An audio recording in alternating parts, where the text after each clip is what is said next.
அல்லதீன தல்ல சாயுஹும் ஃபில் ஹயாத்தி துன்யா, இந்த உலகத்திலே அவர்கள் எடுத்துக்கொண்ட எல்லா முயற்சிகளும் பாழாகிவிட்டது என்று சொல்லுங்கள். யஹ்சபூன அன்னஹும் யுஹ்சினூன சுன்ஆ, அவர்கள் என்ன நினைத்துக் கொண்டார்கள் தெரியுமா? யஹ்சபூன, அவர்கள் நினைத்துக் கொண்டார்கள், அன்னஹும் யுஹ்சினூன சுன்ஆ, நற்காரியங்கள் தானே செய்திருக்கிறோம். என்னப்பா ரஜப மாசம் வந்தா மேராஜ்ங்கிற பேர்ல ஒரு நோன்பு தானங்க வைக்கிறோம். ரஜப மாசம் மேராஜ்ங்கிற பேர்ல எல்லாரும் சினிமாக்கு போலாம், இது கெட்ட செய்தி. நாங்க என்ன சொல்றோம்? தண்ணி அடிக்கலாம், சிகரெட் குடிக்கலாம், இது நோன்பு வைக்கலாம், நைட்ல தொழுகலாம், நல்லது தானே, இதானே கேட்பார்கள். இந்த தௌஹீத்வாதிகள் வந்தார்கள், எல்லா அமல்களையும் பாழாக்கி விட்டார்கள். இருக்கிற அமல்கள்லாம் இல்லன்னு சொல்லிட்டாங்க. என்ன ரஜப மாசங்கிற பேர்ல நோன்பு இல்ல, ஷபே பராத்ங்கிற பேர்ல நோன்பு இல்ல, கத்தம் இல்ல, ஃபாத்தியா இல்ல, அது இல்ல, இது இல்லன்னு நம்ம மீது வாரி தெரிக்கிறார்களே, இதற்கு மார்க்கத்தில் ஆதாரம் இருக்கிறதா? ரசூலுல்லாஹ் மேராஜுக்கு போனது உண்மை, 7 வானங்களுக்கு போனது உண்மை, சொர்க்கம் எடுத்து காட்டப்பட்டு அதை பார்த்தது உண்மை, நரகம் எடுத்து காட்டப்பட்டு பார்த்தது உண்மை, நபிமார்களோடு பேசியது உண்மை, பைத்துல் முகத்தஸுக்கு அழைத்து செல்லப்பட்டு அங்கே தொழ வைத்தது உண்மை, 50 வக்த் தொழுகை 5 வக்த் தொழுகையாக கடமையாக்கப்பட்டது உண்மை.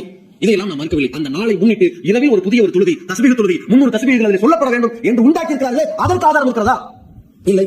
அந்த மேராஜ் நோன்பு என்கிற பெயரில் பகலில் நோன்பு வைக்கிறார்கள், அதற்கு ஆதாரம் இல்லையே. எப்படி ஏற்றுக்கொள்ளப்படும்? கேட்டால் சொல்வார்கள், நல்லதுதானே. இதற்கு